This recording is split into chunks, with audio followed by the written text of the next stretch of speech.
ಓಂ ಶಾಂತಿ. ಮುರಳಿಯ ದಿನಾಂಕ 20-2-2025. ಪ್ರಾತಃ ಮುರಳಿ ಬಾಪ್ದಾದ ಮಧುಬನ.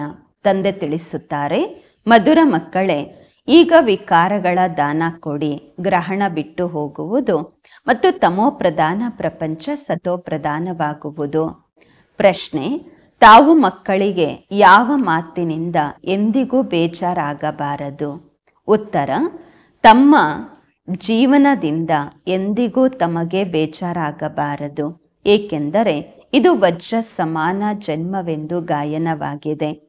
ಇದರ ಸಂಭಾಲನೆಯೂ ಮಾಡಬೇಕು, ಆರೋಗ್ಯವಾಗಿಯೂ ಇರಬೇಕು. ಆಗ ಜ್ಞಾನವನ್ನು ಕೇಳುತ್ತಾ ಇರುತ್ತೀರಾ. ಇಲ್ಲಿ ಎಷ್ಟು ದಿನ ಬದುಕಿರುತ್ತೀರಾ ಅಷ್ಟು ಸಂಪಾದನೆಯಾಗುತ್ತಾ ಇರುವುದು, ಲೆಕ್ಕಾಚಾರ ಚುಕ್ತವಾಗುತ್ತಾ ಇರುವುದು. ಗೀತೆ. ಓಂ ನಮೋ ಶಿವಾಯ. ಓಂ ಶಾಂತಿ. ಇಂದು ಸದ್ಗುರುವಾರವಾಗಿದೆ. ತಾವು ಮಕ್ಕಳು ಹೇಳುತ್ತೀರ ಸದ್ಗುರುವಾರ ಎಂದು. ಇವತ್ತು ಗುರುವಾರ, ಆದರೆ ನಾವು ಬಾಬನ್ ಮಕ್ಕಳು ಹೇಳ್ತೀವಿ ಸದ್ಗುರುವಾರ ಎಂದು.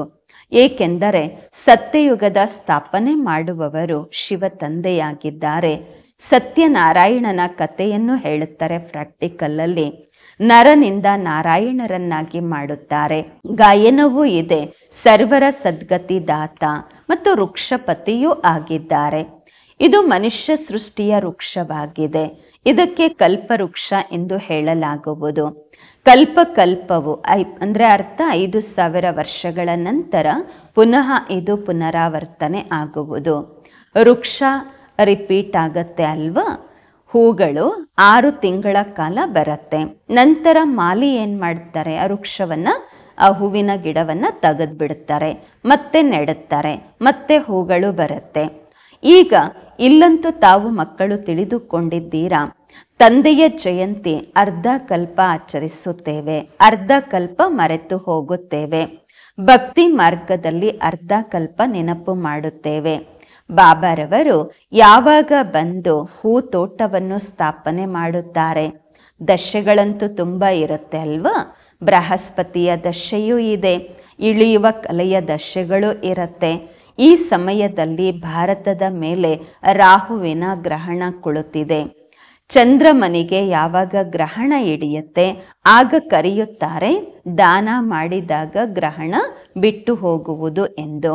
ಈಗ ತಂದೆ ಹೇಳುತ್ತಾರೆ, ಈ ಪಂಚವಿಕಾರಗಳನ್ನ ದಾನವಾಗಿ ಕೊಟ್ಟು ಬಿಡಿ, ಆಗ ಗ್ರಹಣ ಬಿಟ್ಟು ಹೋಗುವುದು. ಈಗ ಪೂರ್ತಿ ಸೃಷ್ಟಿಯ ಮೇಲೆ ಗ್ರಹಣ ಹಿಡಿದಿದೆ. ಪಂಚತತ್ವಗಳಿಗೂ ಗ್ರಹಣ ಹಿಡಿದಿದೆ. ಏಕೆಂದರೆ ಪಂಚತತ್ವಗಳು ಸಹ ತಮೋ ಪ್ರಧಾನವಾಗಿದೆ. ಪ್ರತಿ ವಸ್ತು ಹೊಸದರಿಂದ ಹಳೆಯದು ಅವಶ್ಯವಾಗಿ ಆಗುವುದು. ಹೊಸದಕ್ಕೆ ಸತೋ ಪ್ರಧಾನ, ಹಳೆಯದಕ್ಕೆ ತಮೋ ಪ್ರಧಾನ ಎಂದು ಹೇಳಲಾಗುವುದು. ಚಿಕ್ಕ ಮಕ್ಕಳು ಸಹ ಸತೋ ಪ್ರಧಾನ, ಮಹಾತ್ಮರಿಗಿಂತಲೂ ಶ್ರೇಷ್ಠರು ಎಂದು ಹೇಳಲಾಗುವುದು. ಏಕೆಂದರೆ ಅವರಲ್ಲಿ ಪಂಚವಿಕಾರಗಳು ಇರುವುದಿಲ್ಲ. ಸನ್ಯಾಸಿಗಳು ಸಹ ಭಕ್ತಿಯನ್ನ ಬಾಲ್ಯತನದಿಂದಲೇ ಮಾಡುತ್ತಾರೆ. ಹೇಗೆ ರಾಮತೀರ್ಥ ಶ್ರೀಕೃಷ್ಣನ ಪೂಜಾರಿಯಾಗಿದ್ದರು. ನಂತರ ಯಾವಾಗ ಸನ್ಯಾಸ ತೆಗೆದುಕೊಂಡರು ಪೂಜೆಯೆಲ್ಲ ಬಿಟ್ಟು ಬಿಟ್ಟರು. ಸೃಷ್ಟಿಯಲ್ಲಿ ಪವಿತ್ರತೆಯೂ ಸಹ ಬೇಕು ಅಲ್ವಾ? ಭಾರತ ಮೊದಲು ಎಲ್ಲದಕ್ಕಿಂತ ಪವಿತ್ರವಾಗಿತ್ತು. ನಂತರ ಯಾವಾಗ ದೇವತೆಗಳು ವಾಮ ಮಾರ್ಗದಲ್ಲಿ ಹೋದರು ಆಗ ಪುನಃ ಭೂಕಂಪ ಅದೆಲ್ಲ ಆಗಿ ಎಲ್ಲ ಸ್ವರ್ಗದ ಸಾಮಗ್ರಿಗಳು, ಚಿನ್ನದ ಮಹಲ್ಲುಗಳೆಲ್ಲ ಸಮಾಪ್ತಿಯಾಯಿತು. ನಂತರ ಹೊಸದಾಗಲು ಶುರುವಾಗುವುದು, ಅವಶ್ಯವಾಗಿ ವಿನಾಶವಾಗುವುದು ಅಲ್ವಾ? ಉಪದ್ರವಗಳಾಗತ್ತೆ. ಯಾವಾಗ ರಾವಣ ರಾಜ್ಯ ಪ್ರಾರಂಭವಾಯಿತು ಆಗ ಉಪದ್ರವವಾಯಿತು.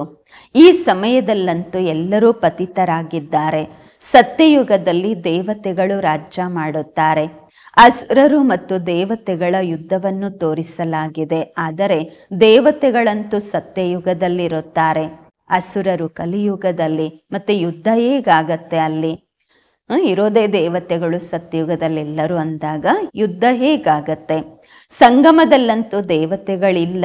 ನಿಮ್ಮ ಹೆಸರೇ ಆಗಿದೆ ಪಾಂಡವರು. ಪಾಂಡವರು ಮತ್ತು ಕೌರವರ ಯುದ್ಧವಂತೂ ಆಗಲಿಲ್ಲ. ಇದೆಲ್ಲ ಸುಮ್ಮನೆ ಹೇಳುತ್ತಾರಷ್ಟೇ. ಎಷ್ಟು ದೊಡ್ಡ ವೃಕ್ಷ ಇದೆ, ಎಷ್ಟು ಅಪಾರವಾದ ಎಲೆಗಳಿದೆ, ಅದರ ಲೆಕ್ಕಾಚಾರ ಯಾರೂ ತೆಗೆಯಲಾಗುವುದಿಲ್ಲ. ಎಷ್ಟು ಜನಸಂಖ್ಯೆ ಇದೆ ಅಂತ ಲೆಕ್ಕ ಮಾಡ್ಲಿಕ್ಕಾಗಲ್ಲ. ಸುಮ್ಮನೆ ಹೆಸರಿಗೆ ಹೇಳಬಹುದು, ಮೇಲೆ ಲೆಕ್ಕ ಮಾಡಬಹುದು, ಆದರೆ ಅಕ್ಯುರೇಟ್ ಲೆಕ್ಕ ಯಾರು ಕೊಡ್ಲಿಕ್ಕಾಗಲ್ಲ. ಸಂಗಮದಲ್ಲಂತೂ ದೇವತೆಗಳು ಇಲ್ಲ. ತಂದೆ ಕುಳಿತು ಆತ್ಮರಿಗೆ ತಿಳಿಸುತ್ತಾರೆ. ಆತ್ಮವೇ ಕೇಳಿ ಕತ್ತಲಗಾಡಿಸತ್ತೆ. ನಾವು ಆತ್ಮ ಆಗಿದ್ದೇವೆ, ಬಾಬಾ ನಮಗೆ ಓದಿಸುತ್ತಿದ್ದಾರೆ. ಇದನ್ನು ಪಕ್ಕಾ ಮಾಡಿಕೊಳ್ಳಬೇಕು. ತಂದೆ ನಮ್ಮನ್ನು ಪತಿತರಿಂದ ಪಾವನರನ್ನಾಗಿ ಮಾಡುತ್ತಿದ್ದಾರೆ. ಆತ್ಮನಲ್ಲಿಯೇ ಒಳ್ಳೆಯ ಮತ್ತು ಕೆಟ್ಟ ಸಂಸ್ಕಾರವಿರುವುದು ಅಲ್ವಾ? ಆತ್ಮ ಕರ್ಮೇಂದ್ರಿಯಗಳ ಮೂಲಕ ಹೇಳುತ್ತೆ, ನಮಗೆ ಬಾಬಾರವರು ಓದಿಸುತ್ತಿದ್ದಾರೆ ಎಂದು. ಬಾಬರವರು ಹೇಳ್ತಾರೆ, ನನಗೂ ಸಹ ಕರ್ಮೇಂದ್ರಿಯಗಳು ಬೇಕು. ಕರ್ಮೇಂದ್ರಿಯಗಳ ಮೂಲಕ ನಾನು ನಿಮಗೆ ತಿಳಿಸುತ್ತೇನೆ. ಆತ್ಮನಿಗೆ ಖುಷಿಯಾಗತ್ತೆ. ಬಾಬರವರು ಪ್ರತಿ 5000 ವರ್ಷಗಳ ನಂತರ ಬರುತ್ತಾರೆ ನಮಗೆ ಜ್ಞಾನ ಹೇಳಲು. ತಾವಂತೂ ಸನ್ಮುಖದಲ್ಲಿ ಕುಳಿತಿದ್ದೀರಾ ಅಲ್ವಾ? ಮಧುಬನದ ಮಹಿಮೆ ಇದೆ. ಆತ್ಮರಿಗೆ ತಂದೆ ಶಿವ ತಂದೆಯಾಗಿದ್ದಾರೆ. ಎಲ್ಲರೂ ಅವರನ್ನು ಕರೆಯುತ್ತಾರೆ. ತಾವಂತೂ ಇಲ್ಲಿ ಸನ್ಮುಖದಲ್ಲಿ ಕುಳಿತಿದ್ದೀರಾ, ತುಂಬಾ ಮಜಾ ಬರುತ್ತೆ ಅಲ್ವಾ? ಆದರೆ ಇಲ್ಲಿ ಎಲ್ಲರೂ ಇರಲು ಸಾಧ್ಯವಿಲ್ಲ. ತಮ್ಮ ಕೆಲಸ ಕಾರ್ಯಗಳನ್ನು ಮಾಡಬೇಕು, ಸರ್ವಿಸನ್ನು ನೋಡಬೇಕಾಗತ್ತೆ.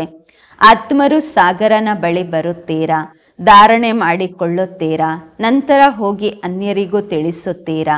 ಇಲ್ಲವೆಂದರೆ ಅನ್ಯರ ಕಲ್ಯಾಣ ಹೇಗೆ ಮಾಡುವುದು? ಯೋಗಿಗಳು ಮತ್ತು ಜ್ಞಾನಿತು ಆತ್ಮರಿಗೆ ಆಸಕ್ತಿ ಇರತ್ತೆ, ನಾವು ಹೋಗಿ ಅನ್ಯರಿಗೂ ತಿಳಿಸಬೇಕೆಂದು. ಈಗ ಶಿವ ಜಯಂತಿಯನ್ನು ಆಚರಿಸಲಾಗತ್ತೆ. ಭಗವಾನುವಾಚ ಅಲ್ವಾ?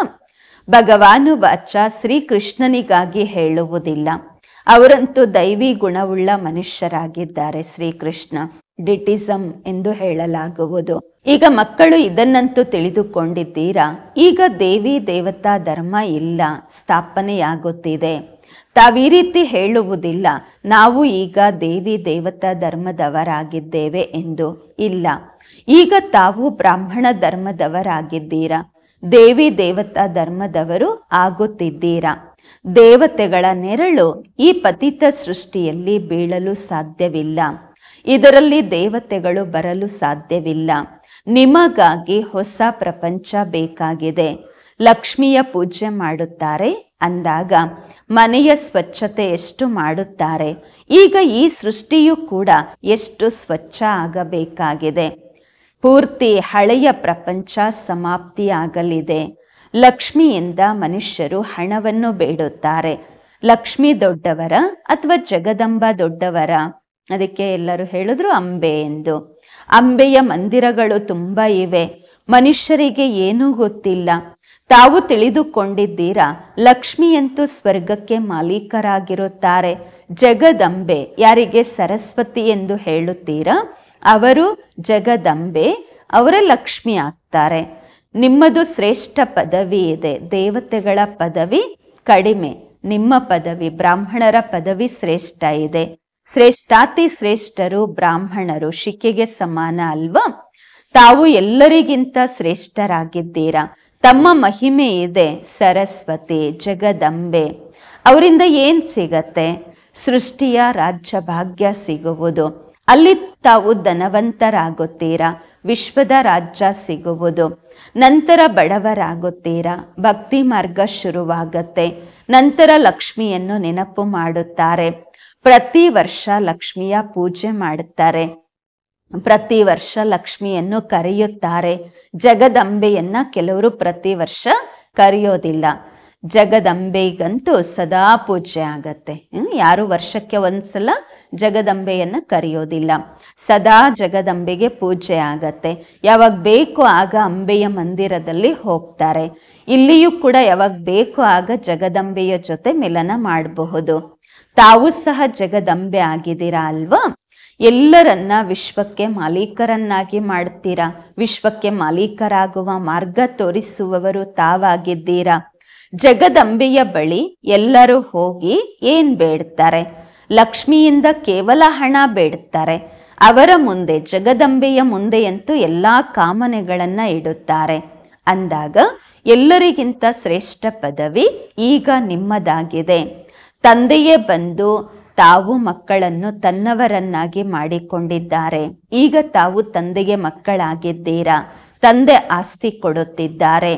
ಈಗ ತಾವು ಈಶ್ವರೀಯ ಸಂಪ್ರದಾಯದವರಾಗಿದ್ದೀರಾ. ನಂತರ ದೈವಿ ಸಂಪ್ರದಾಯದವರಾಗುತ್ತೀರಾ. ಈ ಸಮಯದಲ್ಲಿ ಎಲ್ಲಾ ಮನೋಕಾಮನೆಗಳು ಭವಿಷ್ಯಕ್ಕಾಗಿ ಪೂರ್ಣವಾಗುತ್ತವೆ. ಕಾಮನೆಗಳಂತೂ ಮನುಷ್ಯರಿಗೆ ಇರುತ್ತೆ ಅಲ್ವಾ? ನಿಮ್ಮ ಎಲ್ಲಾ ಮನೋಕಾಮನೆಗಳು ಪೂರ್ಣವಾಗುತ್ತವೆ. ಇದಂತೂ ಆಸುರಿ ಪ್ರಪಂಚವಾಗಿದೆ. ಮಕ್ಕಳು ನೋಡಿ ಎಷ್ಟು ಜನ್ಮ ಪಡ್ಕೊಳ್ತಾ ಇರ್ತಾರೆ. ತಾವು ಮಕ್ಕಳಿಗಂತೂ ಸಾಕ್ಷಾತ್ಕಾರ ಮಾಡಿಸಲಾಗುವುದು. ಸತ್ಯಯುಗದಲ್ಲಿ ಹೇಗೆ ಶ್ರೀಕೃಷ್ಣನ ಜನ್ಮವಾಗುವುದೆಂದು. ಅಲ್ಲಂತೂ ಎಲ್ಲವೂ ನಿಯಮಬದ್ಧವಾಗಿ ನಡೆಯುತ್ತದೆ. ದುಃಖದ ಹೆಸರು ಗುರುತು ಇರುವುದಿಲ್ಲ. ಅದಕ್ಕೆ ಹೇಳಲಾಗತ್ತೆ ಸುಖಧಾಮವೆಂದು. ತಾವು ಅನೇಕ ಬಾರಿ ಸುಖದಲ್ಲಿ ಪಾಸ್ ಮಾಡಿದ್ದೀರಾ, ಅನೇಕ ಬಾರಿ ಸೋತಿದ್ದೀರಾ ಮತ್ತು ವಿಜಯವನ್ನು ಪಡೆದಿದ್ದೀರಾ. ಈಗ ಸ್ಮೃತಿ ಬಂದಿದೆ. ನಮಗೆ ಬಾಬಾರವರು ಓದಿಸುತ್ತಿದ್ದಾರೆ. ಶಾಲೆಯಲ್ಲಿ ಜ್ಞಾನ ಓದಲಾಗತ್ತೆ ಅಲ್ವಾ? ಜೊತೆಗೆ ಮ್ಯಾನರ್ಸ್ ಅನ್ನು ಕಲಿಸಲಾಗುವುದು. ಮ್ಯಾನರ್ಸು ಚೆನ್ನಾಗಿರ್ಬೇಕಾಗತ್ತೆ. ಅಲ್ಲಿ ಆ ಲಕ್ಷ್ಮೀನಾರಾಯಣರಂತೆ ಮ್ಯಾನರ್ಸ್ ಯಾರು ಕಲಿಯುವುದಿಲ್ಲ. ಅಂದ್ರೆ ಸತ್ಯುಗದಲ್ಲಿ ಇರೋದೇ ದೇವತೆಗಳು ಅಂದಾಗ ಯಾರು ಕಲಿಯಲ್ಲ. ಎಲ್ಲ ಇಲ್ಲಿಯೇ ಕಲಿತು ಹೋಗಬೇಕು. ಈಗ ತಾವು ದೈವಿ ಗುಣಗಳನ್ನು ಧಾರಣೆ ಮಾಡಿಕೊಳ್ಳುತ್ತೀರಾ.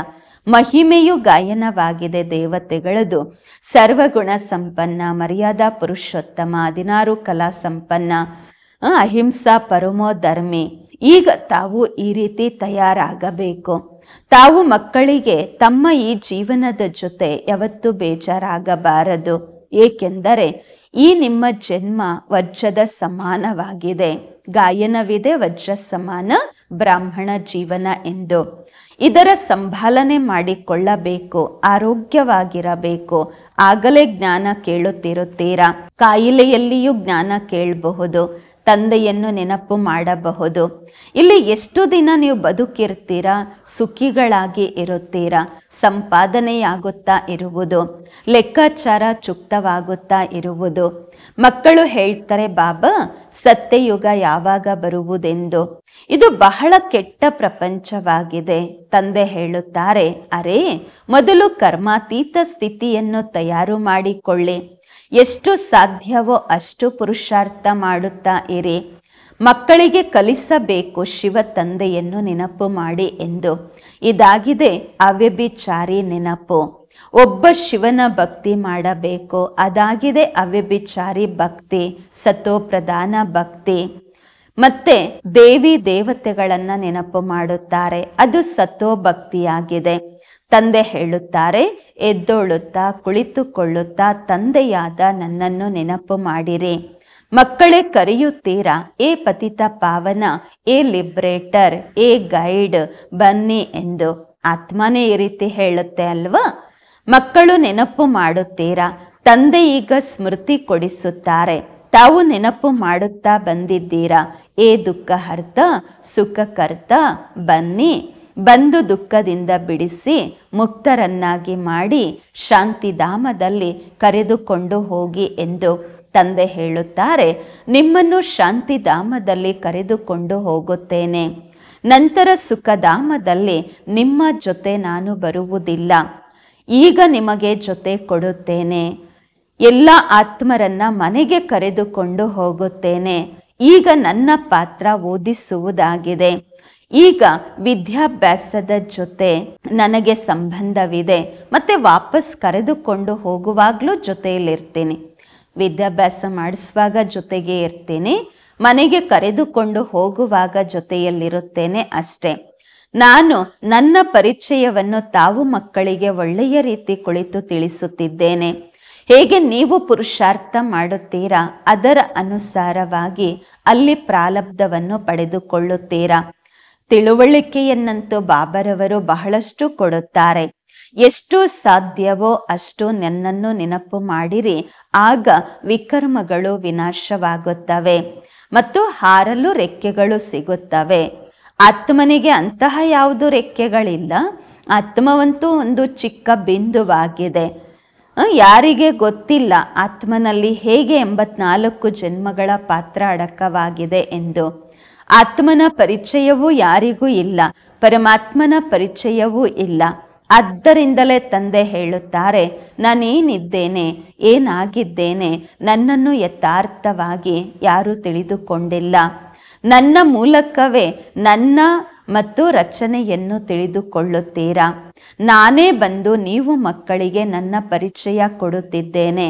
ಆತ್ಮ ಏನಾಗಿದೆ ಅದನ್ನು ತಿಳಿಸುತ್ತಿದ್ದೇನೆ. ಇದಕ್ಕೆ ಸೋಲ್ ರಿಯಲೈಸೇಷನ್ ಎಂದು ಹೇಳಲಾಗುವುದು. ಆತ್ಮ ಭ್ರುಕುಟಿಯ ಮಧ್ಯದಲ್ಲಿ ಇರುತ್ತದೆ. ಹೇಳ್ತಾರೆ ಭ್ರುಕುಟಿಯ ಮಧ್ಯದಲ್ಲಿ ಹೊಳೆಯುವಂತಹ ನಕ್ಷತ್ರ ಎಂದು. ಆದರೆ ಆತ್ಮ ಯಾವ ವಸ್ತುವಾಗಿದೆ ಎಂಬುದನ್ನ ಬಿಲ್ಕುಲ್ ಯಾರೂ ತಿಳಿದುಕೊಂಡಿಲ್ಲ. ಕೆಲವರು ಹೇಳ್ತಾರೆ, ಯಾವಾಗ ಹೇಳುತ್ತಾರೆ ಆತ್ಮನ ಸಾಕ್ಷಾತ್ಕಾರವಾಗಬೇಕೆಂದು, ಆಗ ಅವರಿಗೆ ಹೇಳಿ, ನೀವಂತೂ ಹೇಳುತ್ತೀರಲ್ವ ಭ್ರುಕುಟಿಯ ಮಧ್ಯದಲ್ಲಿ ನಕ್ಷತ್ರದಂತೆ ಆತ್ಮ ಹೊಳಿತಿದೆ ಅಂತ. ನಕ್ಷತ್ರವನ್ನ ಏನ್ ನೋಡ್ತೀರಾ? ನಕ್ಷತ್ರದಂತೆನೆ ತಿಲಕವನ್ನು ಇಟ್ಕೊಳ್ತಾರೆ ಅಲ್ವಾ. ಚಂದ್ರಮನಲ್ಲಿಯೂ ನಕ್ಷತ್ರ ತೋರಿಸ್ತಾರೆ. ವಾಸ್ತವದಲ್ಲಿ ಆತ್ಮ ನಕ್ಷತ್ರದಂತೆ ಇದೆ. ಈಗ ತಂದೆ ತಿಳಿಸುತ್ತಾರೆ, ತಾವೆಲ್ಲರೂ ಜ್ಞಾನ ನಕ್ಷತ್ರಗಳಾಗಿದ್ದೀರಾ. ಬಾಕಿ ಆ ಸೂರ್ಯ, ಚಂದ್ರ, ನಕ್ಷತ್ರಗಳಂತೂ ಆಕಾಶವನ್ನ, ಈ ಭೂಮಂಡಲಕ್ಕೆ ಪ್ರಕಾಶ ಕೊಡುತ್ತೆ. ಅದೇನು ದೇವತೆಗಳಲ್ಲ. ಭಕ್ತಿ ಮಾರ್ಗದಲ್ಲಿ ಸೂರ್ಯನಿಗೆ ನೀರು ಕೊಡುತ್ತಾರೆ. ಭಕ್ತಿ ಮಾರ್ಗದಲ್ಲಿ ಈ ಬಾಬಾರವರು ಸಹ ಎಲ್ಲ ಮಾಡುತ್ತಿದ್ದರು. ಬ್ರಹ್ಮ ತಂದೆ ಸೂರ್ಯ ದೇವತಾಯ ನಮಃ, ಚಂದ್ರ ದೇವತಾಯ ನಮಃ ಎಂದು ಹೇಳಿ ನೀರು ಕೊಡುತ್ತಾ ಇದ್ರು. ಅದೆಲ್ಲ ಭಕ್ತಿ ಮಾರ್ಗ. ಬಹಳ ಭಕ್ತಿ ಮಾಡಿದ್ದಾರೆ ಬ್ರಹ್ಮ ಬಾಬರವರು ಕೂಡ. ನಂಬರ್ 1 ಪೂಜ್ಯರಾಗಿದ್ರು. ನಂತರ ನಂಬರ್ 1 ಪೂಜಾರಿಯಾದ್ರು. ನಂಬರ್ ಅಂತೂ ಲೆಕ್ಕ ಮಾಡ್ಲಾಗತ್ತೆ ಅಲ್ವಾ. ರುದ್ರ ಮಾಲೆಯದು ನಂಬರ್ ಇರುತ್ತೆ ಅಲ್ವಾ. ಭಕ್ತಿಯು ಕೂಡ ಎಲ್ಲರಿಗಿಂತ ಜಾಸ್ತಿ ಇವರೇ ಮಾಡಿದ್ದಾರೆ. ತಂದೆ ಹೇಳುತ್ತಾರೆ, ಚಿಕ್ಕವರು ದೊಡ್ಡವರು ಎಲ್ಲರದು ವಾನಪ್ರಸ್ಥ ಅವಸ್ಥೆಯಾಗಿದೆ. ಈಗ ನಾನು ಎಲ್ಲರನ್ನೂ ಕರೆದುಕೊಂಡು ಹೋಗುತ್ತೇನೆ. ನಂತರ ಇಲ್ಲಿ ಬರುವುದೇ ಇಲ್ಲ. ಬಾಕಿ ಶಾಸ್ತ್ರಗಳಲ್ಲಿ ಏನೆಲ್ಲ ತೋರಿಸುತ್ತಾರೆ, ಪ್ರಳಯವಾಯಿತು, ಜಲಮಯವಾಯಿತು, ನಂತರ ಅರಳೆಲೆಯ ಮೇಲೆ ಶ್ರೀಕೃಷ್ಣ ಬಂದರು ಎಂದು ತಂದೆ ಹೇಳುತ್ತಾರೆ. ಸಾಗರದ ಮಾತಂತೂ ಇಲ್ಲ. ಅಲ್ಲಂತೂ ಗರ್ಭ ಮಹಲ್ ಇರುತ್ತೆ ಸತ್ಯಯುಗದಲ್ಲಿ. ಅಲ್ಲಿ ಮಕ್ಕಳು ಬಹಳ ಸುಖದಲ್ಲಿ ಇರುತ್ತಾರೆ. ಇಲ್ಲಂತೂ ಗರ್ಭ ಜೈಲೆಂದು ಹೇಳಲಾಗುವುದು. ಪಾಪಗಳ ಲೆಕ್ಕಾಚಾರ, ಶಿಕ್ಷೆಯನ್ನ ಗರ್ಭದಲ್ಲಿಯೇ ಆತ್ಮ ಅನುಭವಿಸುತ್ತೆ. ಮತ್ತೆಯೂ ತಂದೆ ಹೇಳ್ತಾರೆ, ಮನ್ಮನಾಭವ, ನನ್ನನ್ನು ನೆನಪು ಮಾಡಿರಿ. ಪ್ರದರ್ಶನಿಯಲ್ಲಿ ಯಾರಾದ್ರೂ ಕೇಳ್ತಾರೆ, ಮೆಟ್ಟಿಲಿನ ಚಿತ್ರದಲ್ಲಿ ಬೇರೆ ಧರ್ಮದವರನ್ನ ಯಾಕೆ ತೋರಿಸಿಲ್ಲ ಎಂದು ಹೇಳಿ. 1284 ಜನ್ಮವಂತೂ ಇಲ್ಲ ಅಲ್ವಾ. ಎಲ್ಲಾ ಧರ್ಮದವರನ್ನ ವೃಕ್ಷದ ಚಿತ್ರದಲ್ಲಿ ತೋರಿಸಲಾಗಿದೆ. ಅದರಿಂದ ತಾವು ತಮ್ಮ ಲೆಕ್ಕಾಚಾರವನ್ನ ತೆಗೆಯಿರಿ, ನಾವೆಷ್ಟು ಜನ್ಮ ಪಡೆಯಬಹುದು ಎಂದು. ನಾವಂತೂ 84 ಜನ್ಮಗಳ ಮೆಟ್ಟಿಲಿನ ಚಿತ್ರವನ್ನ ತೋರಿಸ್ಬೇಕು. ಬಾಕಿ ಎಲ್ಲ ಚಕ್ರದಲ್ಲಿ, ವೃಕ್ಷದಲ್ಲಿ ತೋರಿಸಲಾಗಿದೆ. ಇದರಲ್ಲಿ ಎಲ್ಲಾ ಮಾತುಗಳು ತಿಳಿಸಲಾಗುವುದು. ನಕ್ಷೆ ನೋಡುವುದರಿಂದ ಬುದ್ಧಿಯಲ್ಲಿ ಬರುತ್ತೆ ಅಲ್ವಾ. ಲಂಡನ್ ಎಲ್ಲಿದೆ, ಇಂತಹ ನಗರ ಎಲ್ಲಿದೆ, ಅದೆಲ್ಲಿದೆ ಎಂದು ತಂದೆ ಎಷ್ಟು ಸಹಜ ಮಾಡಿ ತಿಳಿಸುತ್ತಾರೆ. ಎಲ್ಲರಿಗೂ ಇದನ್ನೇ ಹೇಳಿರಿ, 84 ಜನ್ಮಗಳ ಚಕ್ರ ಹೇಗೆ ಸುತ್ತುತ್ತದೆ. ಈಗ ತಮೋ ಪ್ರಧಾನರಿಂದ ಸತೋ ಪ್ರಧಾನರಾಗಬೇಕು ಅಂದಾಗ ಬೇಹದ್ದಿನ ತಂದೆಯನ್ನು ನೆನಪು ಮಾಡಿ. ಆಗ ತಾವು ಪಾವನರಾಗುತ್ತೀರಾ. ನಂತರ ಪಾವನರಾಗಿ ಪಾವನ ಪ್ರಪಂಚದಲ್ಲಿ ಹೊರಟು ಹೋಗುತ್ತೀರಾ. ಯಾವುದೇ ಕಷ್ಟದ ಮಾತು ಇಲ್ಲ. ಎಷ್ಟು ಸಮಯ ಸಿಗತ್ತೆ ಅಷ್ಟು ತಂದೆಯನ್ನು ನೆನಪು ಮಾಡಿದಾಗ ಪಕ್ಕಾ ಸ್ಥಿತಿ ತಯಾರಾಗ್ಬಿಡತ್ತೆ. ತಂದೆಯ ನೆನಪಿನಲ್ಲಿ ತಾವು ದೆಹಲಿಯವರೆಗೆ ಬರೀ ಕಾಲಲ್ಲಿ ನಡ್ಕೊಂಡು ಹೋದ್ರೂ ಸಹ ಸುಸ್ತಾಗಲ್ಲ. ವಾಹನಗಳಲ್ಲಿ ಅಲ್ಲ, ನಡ್ಕೊಂಡು ಹೋದ್ರೂ ಕೂಡ, ಕಾಲ್ನಡಿಗೆಯಲ್ಲಿ ಹೋದ್ರೂ ಸುಸ್ತಾಗೋದಿಲ್ಲ. ಸತ್ಯವಾದ ನೆನಪಿದ್ದಾಗ ದೇಹಾಭಿಮಾನ ಮುರಿದು ಹೋಗುವುದು. ನಂತರ ಸುಸ್ತಂತೂ ಆಗೋದಿಲ್ಲ, ಸುಸ್ತಾಗ್ಲಿಕ್ಕೆ ಸಾಧ್ಯ ಇಲ್ಲ. ಅಂತಿಮದಲ್ಲಿ ಬರುವವರು ಮತ್ತಷ್ಟು ನೆನಪಿನಲ್ಲಿ ತೀವ್ರವಾಗಿ ಮುಂದುವರಿಯುತ್ತಾರೆ. ಒಳ್ಳೆಯದು. ಮಧುರಾತಿ ಮಧುರ ಅಗಲಿ ಹೋಗಿ ಮರಳಿ ಸಿಕ್ಕಿರುವ ಮಕ್ಕಳ ಪ್ರತಿಯಾಗಿ ಮಾತ್ಪಿತಾ ಬಾಪ್ ದಾದಾರವರ ನೆನಪು, ಪ್ರೀತಿ, ಬೆಳಗಿನ ವಂದನೆಗಳು. ಆತ್ಮಿಕ ಮಕ್ಕಳಿಗೆ ಆತ್ಮಿಕ ತಂದೆಯ ನಮಸ್ಕಾರಗಳು. ನಾವು ಆತ್ಮಿಕ ಮಕ್ಕಳಿಂದ ಆತ್ಮಿಕ ಮಾತ್ಪಿತಾ ಬಾಪ್ದಾದಾರವರಿಗೆ ನೆನಪು, ಪ್ರೀತಿ, ಬೆಳಗಿನ ವಂದನೆಗಳು ಹಾಗೂ ನಮಸ್ಕಾರಗಳು. ಧಾರಣೆಗಾಗಿ ಮುಖ್ಯ ಸಾರ ಫಸ್ಟ್ ಪಾಯಿಂಟ್ ಆಗಿದೆ. ಒಬ್ಬ ತಂದೆಯ ಅವ್ಯಭಿಚಾರಿ ನೆನಪಿನಲ್ಲಿದ್ದು ದೇಹಾಭಿಮಾನವನ್ನು ಸಮಾಪ್ತಿ ಮಾಡಬೇಕು. ತಮ್ಮ ಕರ್ಮಾತೀತ ಸ್ಥಿತಿಯನ್ನು ತಯಾರು ಮಾಡಿಕೊಳ್ಳುವ ಪುರುಷಾರ್ಥ ಮಾಡಬೇಕು. ಈ ಶರೀರದಲ್ಲಿರುತ್ತಾ ಅವಿನಾಶಿ ಸಂಪಾದನೆಯನ್ನು ಜಮಾ ಮಾಡಿಕೊಳ್ಳಬೇಕು. ಎರಡನೇ ಪಾಯಿಂಟು, ಜ್ಞಾನಿತು ಆತ್ಮ ಆಗಿ ಅನ್ಯರ ಸರ್ವಿಸ್ ಮಾಡಬೇಕು. ತಂದೆಯಿಂದ ಏನೆಲ್ಲ ಕೇಳುತ್ತಿದ್ದೀರಾ ಅದನ್ನು ಧಾರಣೆ ಮಾಡಿಕೊಂಡು ಅನ್ಯರಿಗೆ ತಿಳಿಸಬೇಕು. ಪಂಚವಿಕಾರಗಳ ದಾನ ಮಾಡಿ ರಾಹುವಿನ ಗ್ರಹಣದಿಂದ ಮುಕ್ತರಾಗಬೇಕು. ವರದಾನ: ಏಕಮತ ಮತ್ತು ಏಕರಸ ಸ್ಥಿತಿಯ ಮೂಲಕ ಭೂಮಿಯನ್ನು ಫಲದಾಯಕ ಮಾಡುವಂತಹ ಸಾಹಸವಂತರಾಗಿರಿ. ಏಕಮತ ಮತ್ತು ಏಕರಸ ಅವಸ್ಥೆಯ ಮೂಲಕ ಭೂಮಿಯನ್ನು ಫಲದಾಯಕ ಮಾಡುವಂತಹ ಸಾಹಸವಂತರಾಗಿರಿ. ವರದಾನದ ವಿಶ್ಲೇಷಣೆ: ಯಾವಾಗ ತಾವು ಮಕ್ಕಳು ಸಾಹಸವಂತರಾಗಿ ಸಂಘಟನೆಯಲ್ಲಿ ಏಕಮತ ಮತ್ತು ಏಕರಸ ಅವಸ್ಥೆಯಲ್ಲಿ ಇರುತ್ತೀರಾ ಅಥವಾ ಒಂದೇ ಕಾರ್ಯದಲ್ಲಿ ತೊಡಗಿರುತ್ತೀರಾ, ಒಬ್ಬ ತಂದೆಯ ಕಾರ್ಯದಲ್ಲಿ ತೊಡಗಿರುತ್ತೀರಾ, ಆಗ ಸ್ವಯಂ ಸದಾ ಪ್ರಫುಲ್ಲಿತರಾಗಿರುತ್ತೀರಾ ಮತ್ತು ಭೂಮಿಯನ್ನು ಸಹ ಫಲದಾಯಕ ಮಾಡುತ್ತೀರಾ.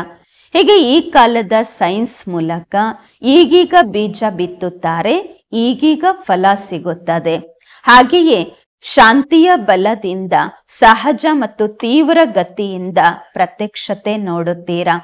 ಯಾವಾಗ ಸ್ವಯಂ ನಿರ್ವಿಘ್ನ ಒಬ್ಬ ತಂದೆಯ ಲಗನ್ನಿನಲ್ಲಿ ಮಗ್ನರು ಏಕಮತ ಮತ್ತು ಏಕರಸವಾಗಿ ಇರುತ್ತೀರಾ, ಆಗ ಅನ್ಯ ಆತ್ಮರೂ ಸಹ ಸ್ವತಃವಾಗಿ ಸಹಯೋಗಿಗಳಾಗುತ್ತಾರೆ ಮತ್ತು ಭೂಮಿ ಫಲದಾಯಕವಾಗುವುದು. ಸ್ಲೋಗನ್: ಯಾರು ಅಭಿಮಾನವನ್ನು ಸ್ಥಿತಿ ಅಥವಾ ಸ್ಥಾನವೆಂದು ತಿಳಿದುಕೊಳ್ಳುತ್ತಾರೆ ಅವರು ನಿರ್ಮಾಣರಾಗಿರಲು ಸಾಧ್ಯವಿಲ್ಲ. ಅಭಿಮಾನವನ್ನೇ ಶ್ರೇಷ್ಠ ಶಾನ್ ಎಂದು ತಿಳಿದುಕೊಳ್ಳುತ್ತಾರೆ, ಅವರು ನಿರ್ಮಾಣರಾಗಿರಲು ಸಾಧ್ಯವಿಲ್ಲ. ಅವ್ಯಕ್ತ ಇಶಾರೆ: ಏಕಾಂತ ಪ್ರಿಯರಾಗಿ ಏಕತೆ ಮತ್ತು ಏಕಾಗ್ರತೆಯನ್ನು ತಮ್ಮದಾಗಿಸಿಕೊಳ್ಳಿ. ಏಕಾಂತವಾಸಿ ಮತ್ತು ರಮಣೀಕತೆ ಈ ಎರಡು ಶಬ್ದಗಳಲ್ಲಿ ಬಹಳ ಅಂತರವಿದೆ. ಆದರೆ ಸಂಪೂರ್ಣತೆಯಲ್ಲಿ ಎರಡರ ಸಮಾನತೆ ಇರಬೇಕು. ಎಷ್ಟೆಷ್ಟು ಏಕಾಂತವಾಸಿಗಳಾಗಿರುತ್ತೀರಾ ಅಷ್ಟೇ ಜೊತೆ ಜೊತೆಗೆ ರಮಣೀಕತೆಯೂ ಬೇಕು. ಏಕಾಂತದಲ್ಲಿ ರಮಣೀಕತೆ ಮಾಯವಾಗಬಾರದು. ಎರಡೂ ಸಮಾನವಾಗಿರಬೇಕು, ಜೊತೆ ಜೊತೆಯಲ್ಲಿರಬೇಕು. ಈಗೀಗ ಏಕಾಂತವಾಸಿ, ಈಗೀಗ ರಮಣೀಕ. ಎಷ್ಟೆಷ್ಟು ಗಂಭೀರತೆ ಅಷ್ಟು ಮಿಲನ ಸಾರವಾಗಿರಬೇಕು.